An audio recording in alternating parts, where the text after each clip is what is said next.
For right now, though, I have an AI space that I'm going to roll into and talk some AI here with the crew. I got Chad up on stage, I got Vitreus up on stage.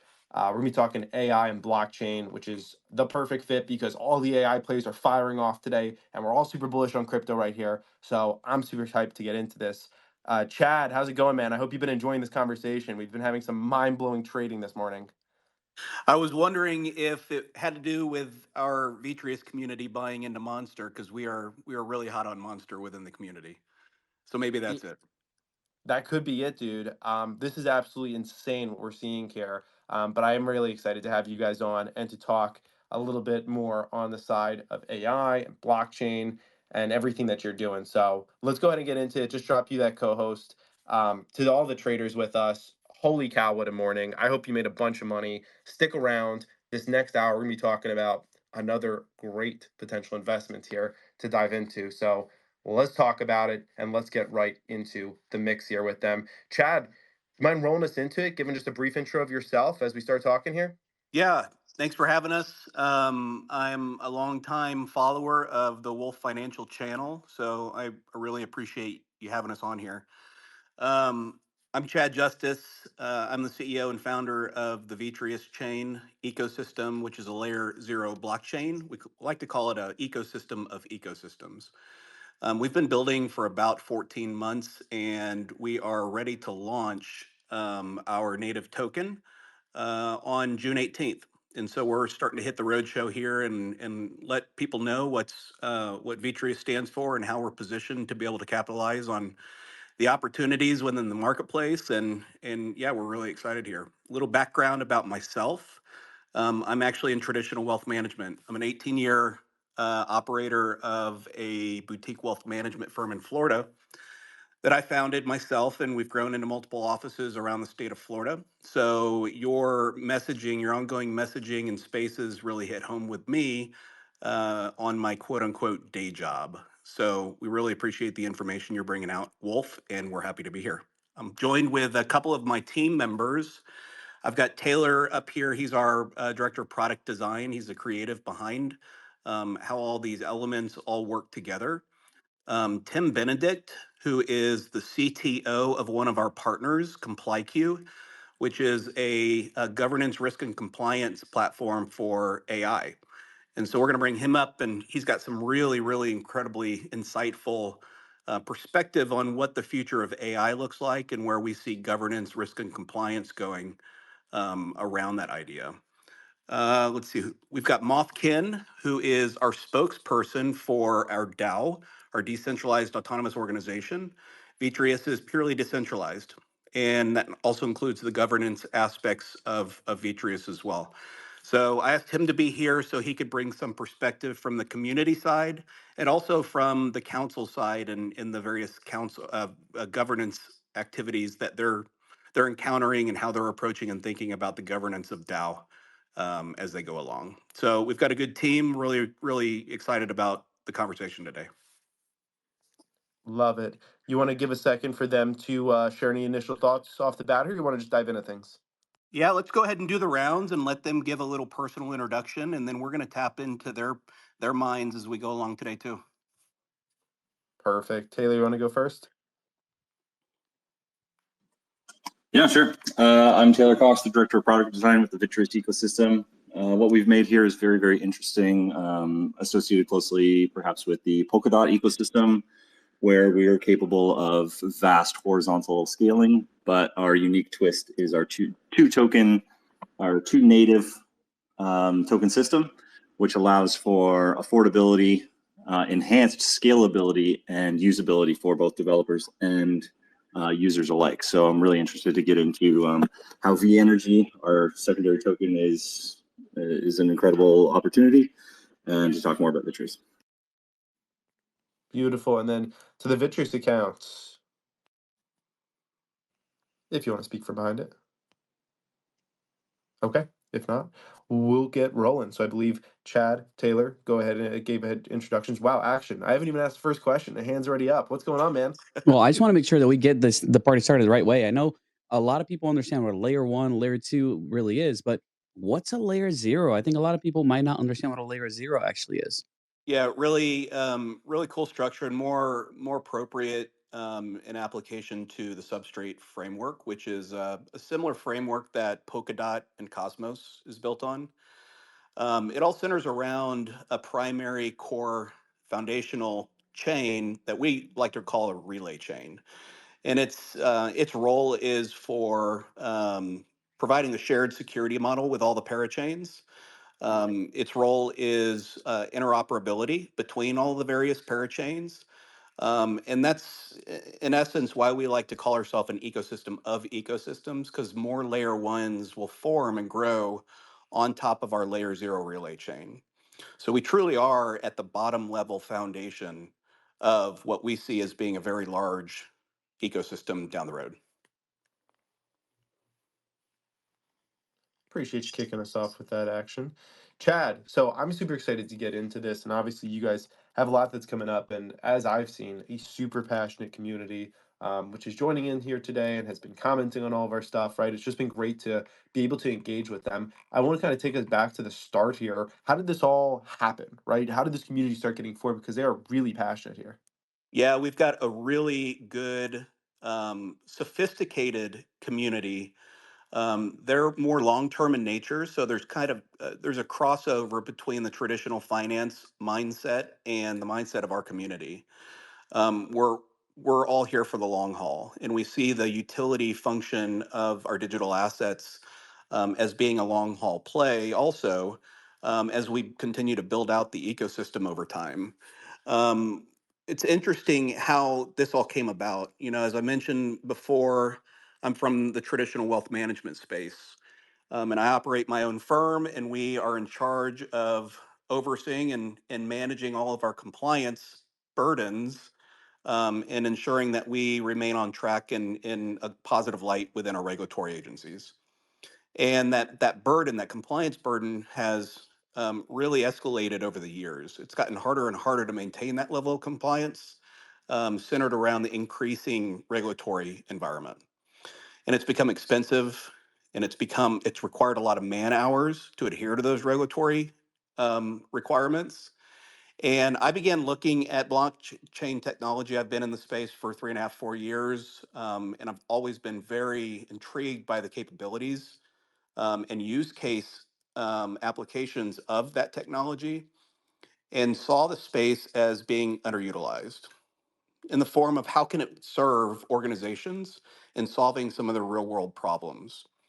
And that real world use case that I saw immediately was coming in and fixing and automating compliance operations to drop costs, to reduce the amount of man hours required to adhere, and to be able to provide a software solution that we can scale throughout the entire market. So that's how Vitreus came about as an initial compliance single use case. And what we found is we began to build, and we've been building for 14 months now.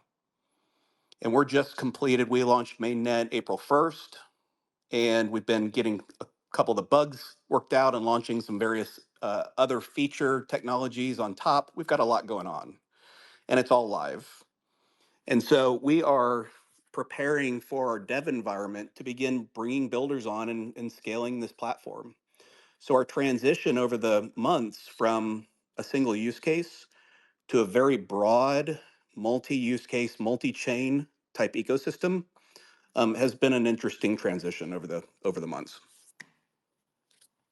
Okay, so I appreciate you explaining a little bit high level what you're working on and some of the different pieces here. I think when people hear about this and they see the top level, right, they see AI, they see blockchain, right, when they go into the bio, they see really that it's powering these, and these are huge buzzwords in today's economy. I think this draws a lot of people in, and like I was saying, right now, we were just trading a ton of these AI stocks beforehand. There's so Yep. much interest in this. Can you specifically break down, right, how this was built to be able to develop use cases for those AI and self-sovereign identity use cases? Yeah, absolutely. Maintaining a foundation and maintaining those foundational elements that bring that capability to our parachains is what we've been focused on for the last 12 to 14 months. And now moving forward, we've got this scalable possibility of where we can bring new use cases to their own sovereign chain structures, or we call them parachains, and we can build out functionality specific to a use case. Our two really near-term focuses are AI and identity. And identity more specific to decentralized identity, self-sovereign identity, also known as. We've already got a commitment from one of our partners called ComplyQ, and they've already come in and secured one of the parachains, and they're already under development for bringing their ComplyQ to Vitreus. And the way that's going to work is ComplyQ utilizes Vitreus as a ledger system. And ComplyQ is positioning a software as a service to organizations, traditional organizations, to help them solve all of their burdens from a compliance and governance standpoint on their aggressive adoption of AI models. This is what we're seeing within the marketplace, the traditional marketplace. Big companies, big billion-dollar companies are adopting AI at insane aggressive paces.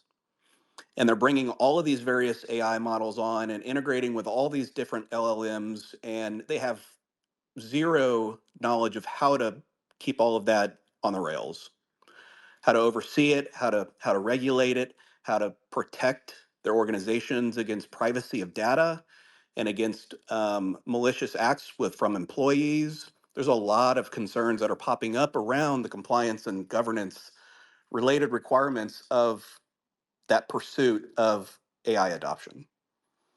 And so ComplyQ is building their platform and providing integrations for these companies to bring all of that data onto chain and to be able to see all of their activities from prompt injections to the processing under the hood out to the output and providing reports on all of that activity related to their AI activity for compliance purposes.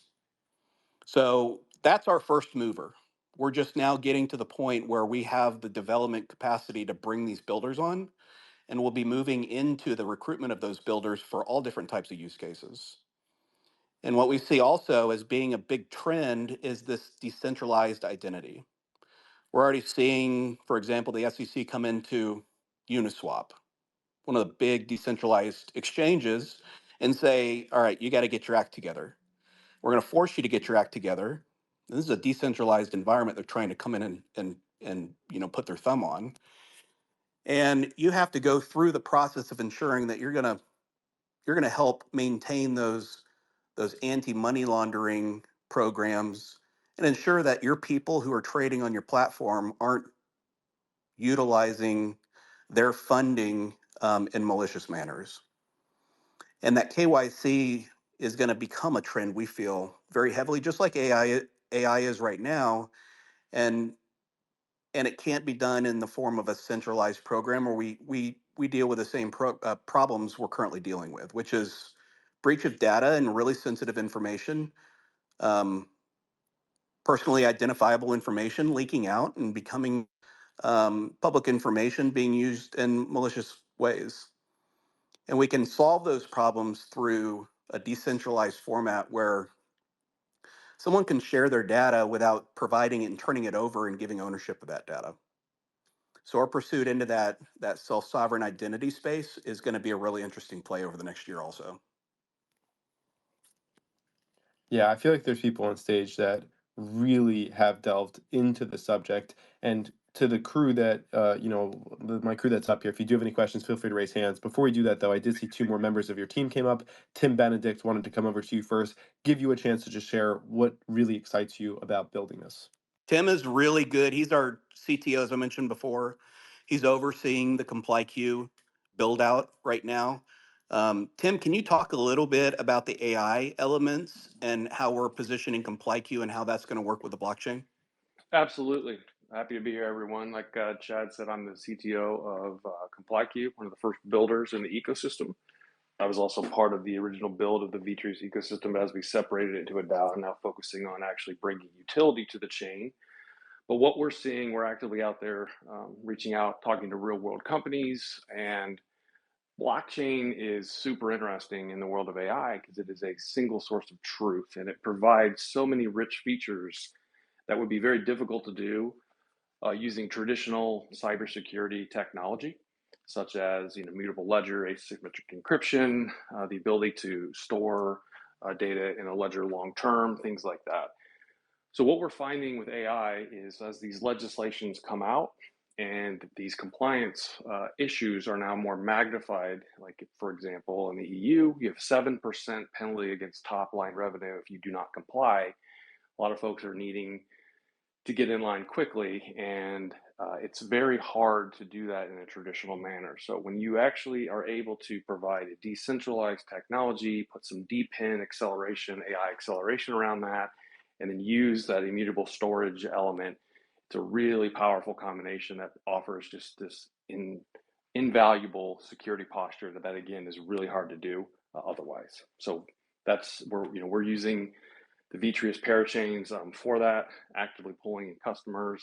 They're really impressed with the speed and the privacy options of a parachain. So we're getting really good feedback and response from that integration. Beautiful. Thank you, Tim. And then I saw Moth joined up on stage as well. Did you have thoughts that you want to throw into the mix here?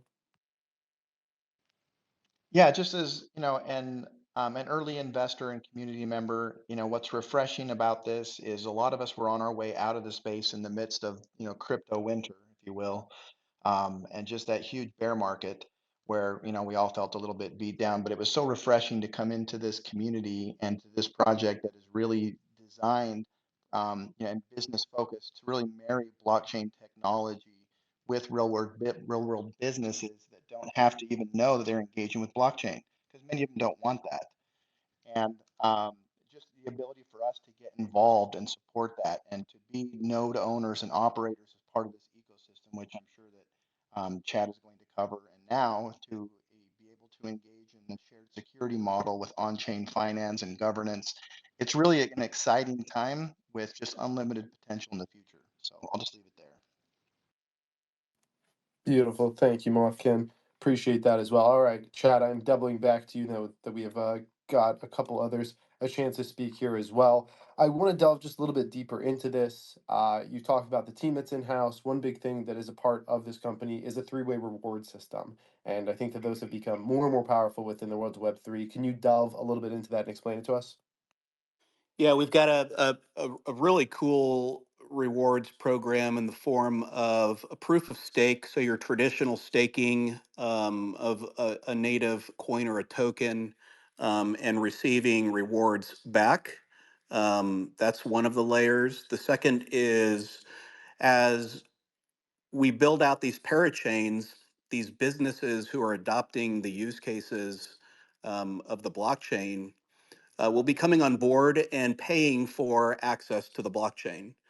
And they'll have a couple different options. They can traditionally pay a lease payment similar to some of the other substrate framework ecosystems, or we've got a more of an innovative way of monetizing the platform in the form of royalties.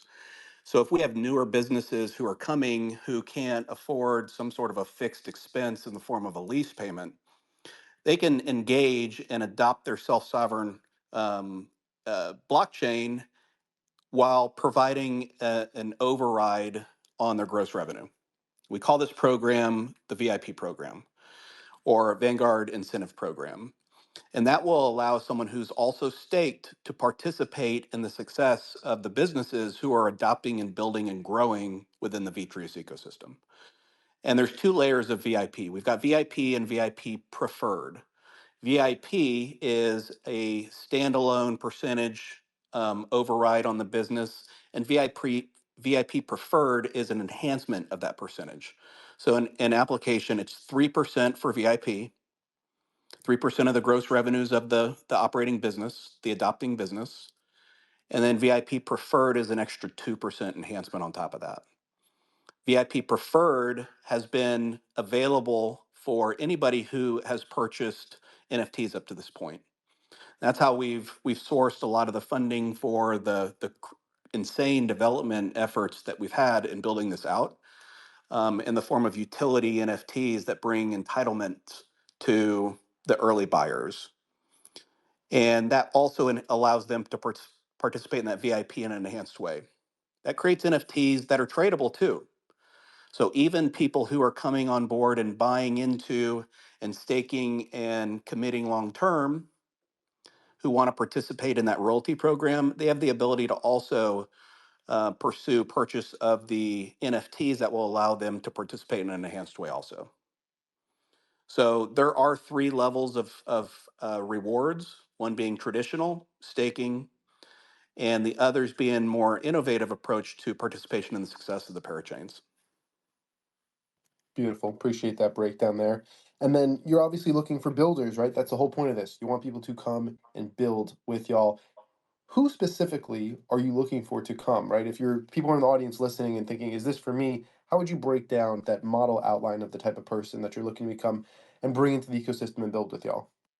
Yeah, we've got a number of foundational elements that we're preparing within the Vitreus ecosystem that will bring value to builders. One being what we call TDT, or a transactable data token. So VTRS, which is the native coin of Vitreus, carries some really incredible technologies in the form that it can hold and transport data between parties.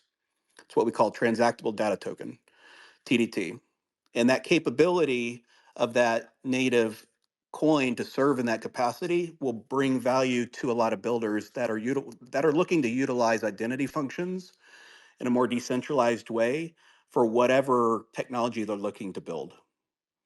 So if I want to, for example, be building a traditional finance portal for KYC, I may be looking to Vitreus to come in and provide me a ledger system that also gives me a digital asset that allows me to provide decentralized services out to my customers. And so that we're going back to this decentralized identity, because I think it is going to be a very important consideration in the next 1 to 2 years as KYC and the challenges around sensitive information being breached become major issues that are looking to be solved. So that'll be one. Others are going to be traditional organizations looking to create a more organized and immutable process around their supply chain management. We've got a lot of use cases around energy. These are going to be more of your larger organizations looking to adopt parachains, looking to digitize their operational processes and bring immutability and even some privacy protection aspects to the way they're doing business. Thank you, sir. Tropic, what's on your mind? Oh, sorry, had the mute there. Yeah, I found that interesting. The TDTs, the transactable data tokens. I was just wondering if you could give, like, at the most basic level, like the most simple use case that one of these businesses, how they would actually use that, what kind of data would be transferred on that token, like the most basic. Taylor, do you want to take this? Yeah, sure. So the idea of a TDT is to provide data that's privately stored in, say, a decentralized cloud attached to your wallet in a single transaction to, say, a smart contract that's requesting specific data fields. So you can say, I want to transact this token to this smart contract, and I'm going to use the data from my my private cloud, and it's going to populate either via, you'd say ZKP if you want zero knowledge proof, or whatever particular field you're interacting in the smart contract with. So it's going to, through that transaction, is actually going to populate those fields, because those fields are going to be designed on a like smart contract template that accepts specific labels of data. So maybe you're filling out a PDF to sign up for an account with a company, and it needs your birthday, your name, whatever. This single transaction will populate those fields from your private cloud that you already have. So this could be really, really robust, because you can get a wealth of data transacted in mere minutes. So taking onboarding processes from minutes or hours, or a lot of the exchanges of paperwork and whatever, and then turning them into a single signed transaction on chain. So, for example, if I was someone who's buying real estate internationally and wanted to send all that information to my lawyers or whichever teams in the ground in whichever countries, would that make sense for me to use this to basically send that out to everybody? I'm just trying to, I guess paint the picture in my brain a little bit. Yeah, totally. That could absolutely be one of the use cases, right? So your data would be in your personal cloud and you want to share it or interact in a certain way with somebody, maybe your lawyers, maybe another party or whatever, and you can just interact with that data receiving smart contract that, say, your lawyers receive if you're going to have to pass a specific type of paperwork to them that requires specific data fields, which you already have on hand, but you don't want to fill it out. You don't want to have to do whatever. You can now transact it. Cool. Thank you very much. All right, Action. We're like halfway through now. Let me pull it back to you. You've heard a good amount. You got any thoughts? And if he needs a minute, I am actually going to go right over to Toki then. Did you say me? Yes, sir. Curious if you had any thoughts here. So I am definitely interested in how this is all working together. I guess I'm curious on how much there's going to be a decentralization in regards to what you guys are building. And I'm not sure I completely understand the project yet, so I may just hold off a little bit more and hopefully you guys can kind of delve a little bit deeper in how it's more decentralized, I guess. Yeah, Chad, you want to touch on that? Yeah, the pure decentralized approach has been a really important consideration for us from the beginning, all the way from governance, where we've got a protocol DAO and a platform that facilitates all of the proposals and the referendum activities and the council nominations and endorsements and tech committee actions and all that stuff is all happening on a platform that we call vGovern. So all the operations of the chain ecosystem itself is all done via that decentralized governance platform. Also, our node structure infrastructure is purely decentralized as DPIN. And so we spent about 6 months specking out little mini computers and manufacturing these mini computers that we sold to consumers around the world. And we spent a couple months getting those up and running and shipped out and in place. And so we have countries all over the world who are maintaining the node and validation activities of the network itself. We've got a patented operating system that facilitates the plug and play aspects of getting that node up and operational with as little as headache as possible. And it really brings the capabilities to the entire space for someone who's not necessarily tech inclined. Right now, we've got about 172 nodes, I think it is, outstanding and sold. We suspended those sales um, as we have gotten mainnet up and launched. And we've got a minimum VTRS requirement of 1 million tokens to maintain node operation moving forward. And as soon as we're ready to continue expansion and we get DAO approval and all of that, we'll open those node that node expansion initiative back up and start to sell these V nodes again and expand the network, continue to expand the network. So the decentralized aspect of validation is there also. Um, Taylor, do you have anything to add around the decentralization? Yeah, I'd just like to touch that authority, tokens, and infrastructure is all decentralized at those three core pillars, right? So authority is democratized through the DAO itself. On-chain actions upgrade the protocol. Tokens for consensus and voting power are decentralized through the pre-sale events. They were all fair pre-sales, no specific whitelists, etc. And infrastructure as a DPIN situation allows any computer anywhere to essentially become a node if it wishes. We started with these 150 plus nodes that are distributed throughout the world, and they're plug and play. Yes, they're productized, but they're still super available, right? So as Chad said, the sales are closed, but the ability to host a node on your private computer is coming with the open source library as we stabilize our private test or our public test net. So yeah, I think we're decentralized in many different fronts, and we seek to continue to be more decentralized on those fronts. I think the core pillars are there. Moth, do you want to add anything around the DAO and the council from a decentralized aspect? Yeah, I mean, the DAO is in a transition phase right now. We're all, learning the governance, the protocol, what it's going to take, and it really is the community pitching in and learning that this is really our baby. And what can we do to attract builders? What are the proposals that we need? The incentive packages. There's a lot of things to think through together collectively, because we collectively own this together. It really is truly decentralized. We are in the process of forming a legal entity, a foundation around this, but there's not a centralized entity backing this anymore. And that's critical because that makes us even more decentralized.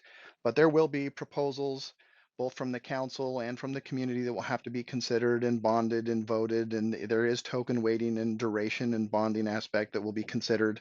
But it is truly decentralized. And I think you'll find that if you come into our socials, you'll find a very different kind of community used to discussing things, that it's just much more of a mature and a refreshing space compared to a lot of other crypto communities. That's great. I did see Kyle, Lucas, Nick's all up here as well. Happy to bring you onto the conversation. Kyle, anything on your mind here? Hey, yeah, thanks for having me. Can you hear me all right now? Yeah, you're good. Perfect. I'm out in the wild today, so a little bit mobile. But Chad and the rest of the team, thanks for being here. Chad, I noticed that you have a background in reg tech, and was just kind of interested in your perspective on the regulatory adoption of decentralized identification, because I think we see a lot of just general pushback in this market around currency and control of that asset. Identity is kind of another thing that has its own burdens and in the adoption curve there. So just wanted to hear how you think decentralization solves that problem, and how we can work towards making regulators and enterprises, even institutions, feel more comfortable with decentralized solutions that they don't have ultimate control over. Yeah, I think that's an incredibly insightful question, and very relevant. And my experience in operating an RIA, a traditional wealth management firm, um, brings some really good insight into how we think about KYC. Ultimately, the function of the decentralized identity use case would tie right into the way we're regulated, from KYC and AML requirements. Um, Obviously, the regulators aren't the creative minds behind finding solutions that create more efficiencies for firms.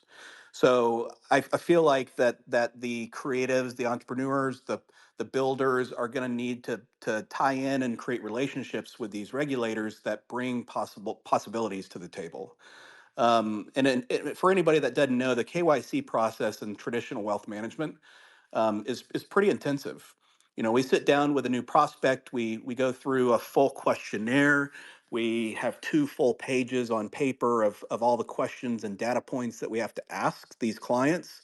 It gets really invasive, and they have to share every possible identifying detail about themselves to someone dealing with them in their personal finances. And then that information, they turn that over, and that becomes owned information and data of the company, of the wealth management firm, that then puts it into their system and imports it into the custodian, and it goes into all these these databases that are maintained with certain levels of vulnerabilities tied to them. If there are breaches within those organizations, that data, there's a lot of risk tied to that data and getting out, and some malicious activities being able to be tied to that data. So the decentralized approach brings a solution to where that data doesn't ever leave the hands of the provider of the information, but continues to satisfy those regulatory and KYC and AML requirements that the regulators feel so importantly about. So I think we've got ways to go before that becomes a solution and a possibility, but a solution that we need to bring to the table to start those discussions nonetheless. Chad, can I? No, that makes total I was sense. going to say, can I add to that? Because I would say the tech Yeah. from what we're seeing, because we're having these discussions today, and the technology enablers that will make this more mainstream will be decentralized identity, sharing details on a need to know basis. But there's going to be some other things and some legal aspects as well, like legal smart contracts and friendly regulatory pieces. But zero knowledge proofs are going to be really important, keeping data and transactions hidden but publicly verifiable. So that's key. And then oracles are going to be really important because sharing information and as Chad was saying, accessing data stored outside the blockchain is something that we're seeing more of, and proof of concepts and different aspects with some of the different white papers that were released against traditional finance. And then secure bridges is also going to be a really important factor. So decentralized identity is definitely one pillar, but you need more technology enablers to be able to have that full ecosystem and enable, like I said, the legal and regulatory frameworks to want to enable the decentralized identities across their organizations. That makes total sense. I have one more question, and then I'll pass it over. I see Tropic's got a question, and we're going to run out of time here eventually, because I think we could probably talk about this forever. The other question I have is kind of the exact opposite side of that spectrum, and that is, how do you think we foolproof the different identity solutions? Because I think about how easy it is to connect my MetaMask into websites, which on one hand can be really fantastic from an ease of use perspective, but on the other hand, signing transactions on websites is what has caused everyone to get hacked at least once by accidentally signing rights or permissions over to the wrong actor. And so I think one question would just be that, like, if, for example, I can put my passport in a decentralized identity so that I can immediately, connect into the providers that need that information in a safe and secure way, or, my accredited investor information or whatever, if I'm participating in an investment deal. Like, how do we also make sure that people don't get screwed over in connecting to the wrong places and accidentally sharing their information even more than they would traditionally? Have you put any thought into that? Taylor, do you want to speak to those? Yeah, it's a really good point, right? Not to put you on the No, spot. I'm not trying to be critical. It's just no, for sure. I'm just interested. That's a great topic, right? One of the things we started off originally was a publicly accessible permissioned blockchain, right? So everybody that was operating on chain was a pseudo known actor. So we know you're a person, and this is where proof of personhood really becomes important, right? Or an important element of it. Now people can act against people, and it happens all the time, right? A scammer gets your passport. Now that's catastrophic to you, and that's part of the problem you're bringing up here, right? But if we understand that the persons operating on the chain are verifiable persons in some respect, then we can incorporate this kind of regulated environment through interactions at a chain level, for example, right? If everybody requires proof of personhood and that's verifiable to them, and it's all decentralized, right? So we've decentralized proven, that way the chain knows who you are, but each individual user of the chain doesn't necessarily know who you are. Then there is a form of enforcement we can seek at that point, right? It gets interesting, right? If you make a mistake, then what, right? If you drop your passport in the hallway at the mall, how are you going to figure it out? If you sign out, if you sign up to a website, put your MetaMask in there and give them your passport, how much different is that? So there's definitely problems still to solve and investigations to still be had. But I think we're in a position where we can get into authentication of smart contracts, authentication of interactables, and authentication of builders and items that can help prevent a lot of these situations from arising. That's only possible within that digital controlled environment. So great question.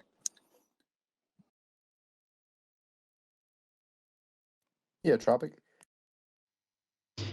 Okay, so the next question I have, because I'm sure there's a lot of people that are in the audience that have either their own firm, or they're in the management position on within a company. So I was wondering, at what size of a company, or how much volume of business, or how many clients, I guess you would say, would this start to be a viable option? Because I know if you're, one guy that's just doing a few things with like three clients, maybe this is not feasible. But at what size now do you think, okay, this is definitely the option you should go, and that's where we're focusing for the initial rollout? Yeah, I would think in terms of the company or parachain adopter would be the solution provider to various customers. So not necessarily a practitioner, which it sounds like you're identifying here, not necessarily a practitioner coming in and utilizing a parachain, but a practitioner coming in and utilizing a solution that is built on a parachain.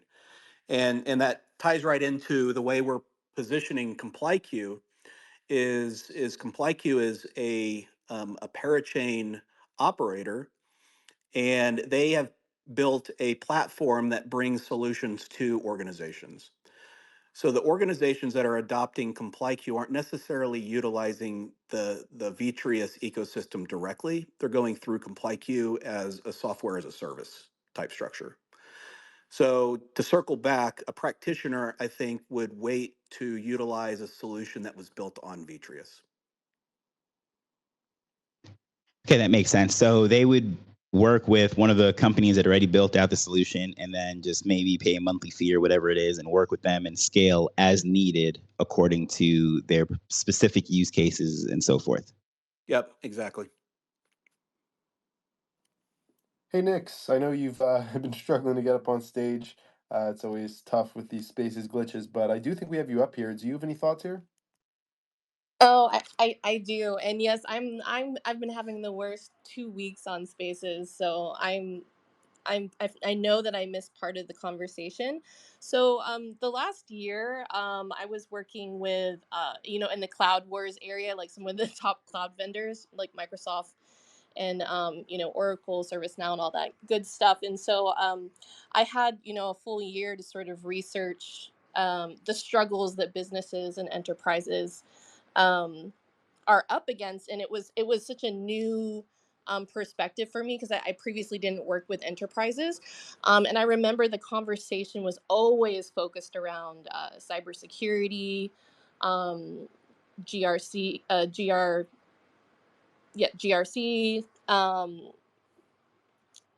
ESG, like all of these new things coming up. We're one of the things that I noticed was there was a time where everyone was looking into integrating blockchain, and then it just did a hard stop like 2 years ago, because I know nobody was able to figure out how to integrate it into their enterprise ecosystems. Thinking about all of the other processes that they were running, and they were also really concerned about the risk of how many people were using like chat gpt for just basic everyday work, just to get caught up with the speed of how everything is moving. And everyone was like just leaking company data.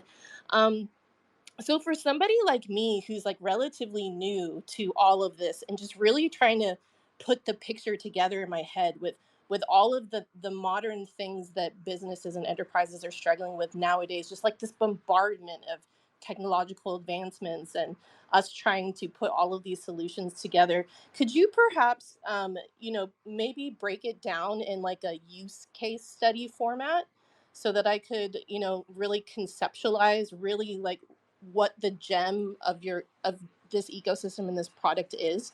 Sure. I can take Yep, that one, Chad. that's really good, Tim. I want you to handle the AI cybersecurity elements, and then Taylor, could you be ready to talk through some of the decentralized storage aspects and use cases? Absolutely. So a use case, and you're absolutely right. The hyperscalers, being Microsoft, AWS, Google, and Oracle, completely adjusted when ChatGPT 3.5 was released in late 2022, and just went on this huge meteoric rise. And what happened in 2023 is you had all of a sudden access to these wonderful AI models hosted and open source that you could self-host, and created a whole new slew of challenges. So a use case would be, I'll give you an example of what a company or organization we're talking to quickly. They have about 7 different hosted technologies that they are evaluating. So Microsoft Copilot to some technologies in AWS, some technologies in OpenAI, so some different GPTs. And what makes this incredibly difficult from a cybersecurity perspective is you're fragmented. So if I'm trying to understand how to mitigate a typical cybersecurity event in AI, something like you just mentioned, which is called accidental training, or even the more common would be a prompt injection, where you maliciously, ask an AI to do something outside of its domain of knowledge. It's very difficult to maintain all of that. There's a huge skills gap in AI landscape and also cybersecurity. So when we went forth with ComplyQ, the reason why blockchain is so attractive is because it natively takes care of most of the data risk in the AI models, uh, monitoring and explainability. So when we track all the input and output scanners, we can not only mitigate a lot of that with our technology, but we can store it in a way that an organization can easily go back and reference those data points, because they oftentimes typically get overwritten. And you're absolutely right. There is a new evaluation of blockchain. I'm going to transition this over to you, Taylor.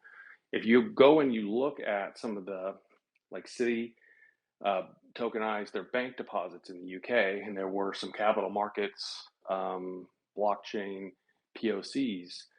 What we're also wanting to do is build out DePIN infrastructure and storage capabilities, because the distributed nature of these technologies gets rid of the cybersecurity risk because it's already encrypted. And so, Taylor, why don't you take that into what we're building with the DePIN side, and how storing that in decentralized manner really works well. So it comes down to the avoidance of a single point of failure, right? We see cybersecurity risks popping up all the time now, like it's the newest thing on the block, but they're just becoming more and more prominent and harder to stop, right? Because everything is sitting in this one fancy little bucket that as soon as somebody works hard enough to get into, everything is compromised.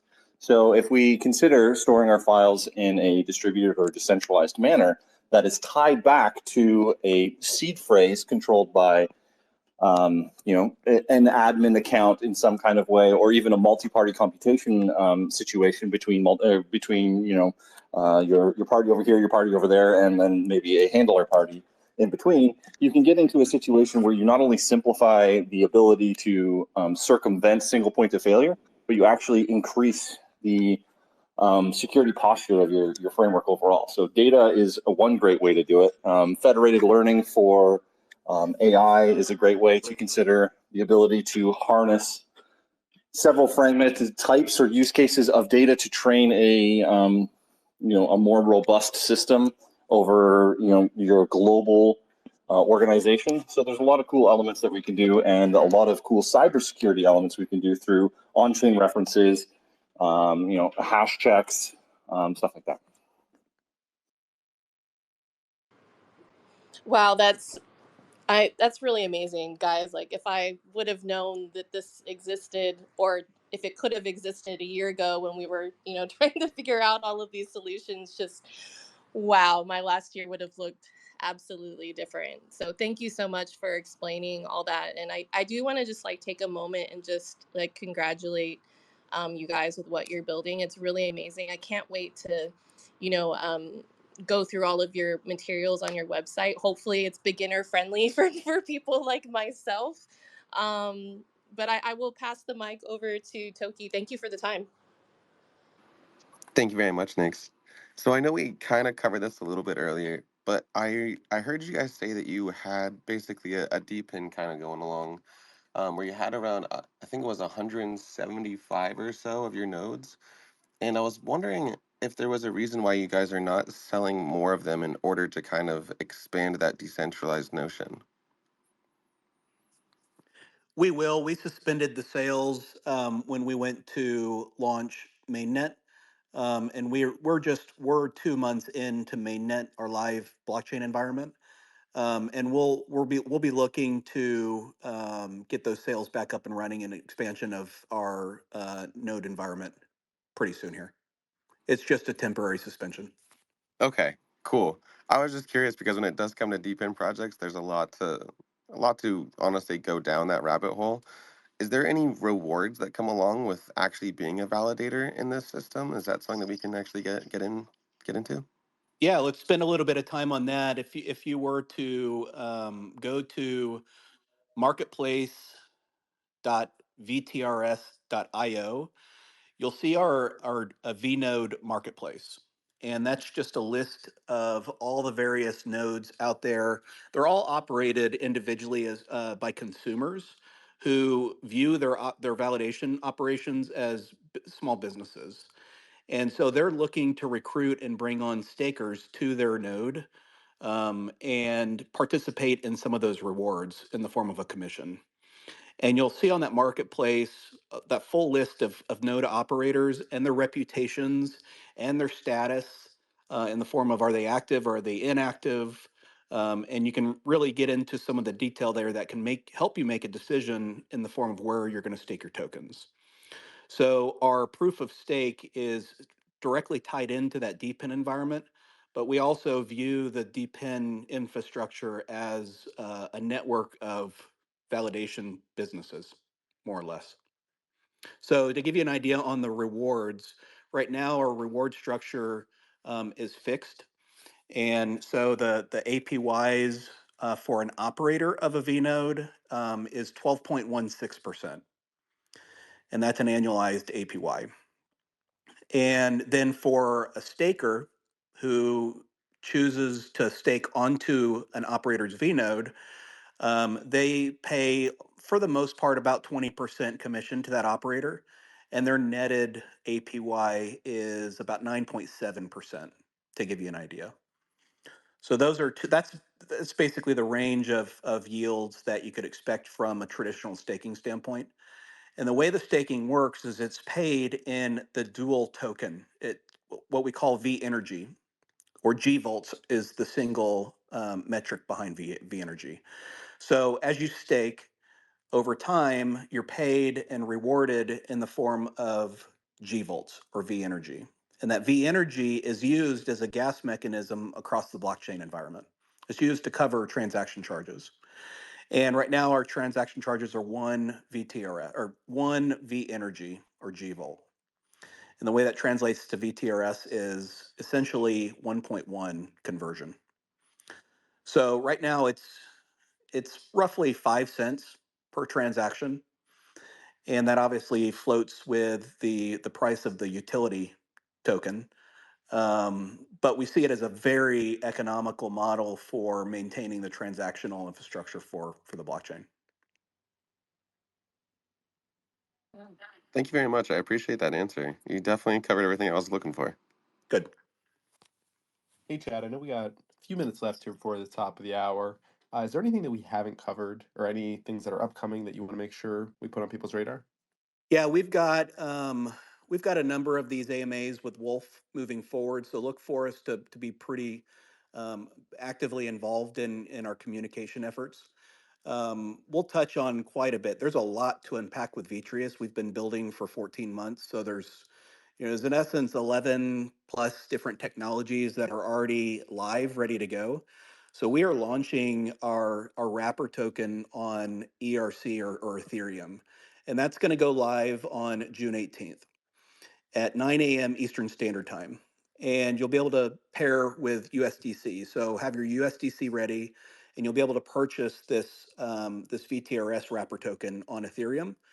And then you'll have the option to bridge into Vitreus if you're looking to utilize some of the more utility functions of the native token, or you can maintain the wrapper token on Ethereum, and trade it as well at will. So there's quite a bit of option, but that opens on June 18th at 9 a.m. Eastern Standard Time on Uniswap. Very nicely put. Rest of the team, Tim, anything else for yourself? No, happy to be here. Happy to discuss real world use cases. I love the questions in the audience. Thank you for having us. You were very engaging, and it was a good time being here. Beautiful. Taylor, appreciate you being on. Any final comments for us here? Yeah, sure. We touched on it a bit, but our DPIN is much bigger than just validation, so I'd be happy to talk about that another time. And G-Volts as an ecosystem would be cool to talk about too. Hopefully we can engage with some of you guys in our community chats or whatever. Catch you guys next time. Thanks. Perfect. And thank you, Mothkin, for being on as well. Any final comment for yourself? No, I just want to say it's so nice to see so many community members here and expose, Vitreous to a much larger potential community. We welcome you and hope that you will join and discuss more about Vitreous as we move forward and get excited about launch. So thanks so much. Absolutely. And then, Chad, I'll give you the final comment here as we wrap up. No, our community, I take a lot of pride in our community and the sophistication behind our community.